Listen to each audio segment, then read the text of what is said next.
Hello, আসসালামু আলাইকুম। আমি আজকে কাঁঠাল দিয়ে সিদ্ধ আলুর তরকারি দেখাবো। রেসিপিটা এটা আমার মায়ের। এখানে আমি কাঁঠাল কেটে রেখেছি, তারপরে এখানে দেখেন সব রকম কাঁঠালের সাথে সব রকম মশলা দিয়ে প্রেশার একটা সিটি দিয়ে নিব। আর আলুটা আরেক সাইডে ভেজে নিয়েছি। আর এখানে সব রকম মশলা সুন্দর করে কষিয়ে নিব। সব রকম বাটা মশলা দিয়েছি, সব রকম বাটা মশলা দিয়ে মশলাটা সুন্দরভাবে কষিয়ে নিব। মশলা থেকে যখন তেল ছাড়বে তখন এটার মধ্যে এখন আমি অ্যাড করে দিব সেই ভেজে রাখা আলু আর প্রেশার কুকারে যে সিটি দিয়ে রেখেছি যে কাঁঠালটা, সেই কাঁঠালটা দিয়ে দিব। এরপরে সুন্দর করে দুটো একসাথে মিক্সড করে সুন্দর করে কষিয়ে নিব।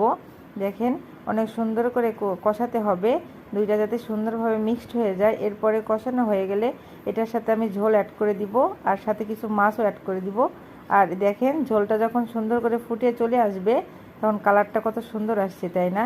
দেখেন অনেক সুন্দর কালারটা চলে আসছে কাঁঠালের তরকারির।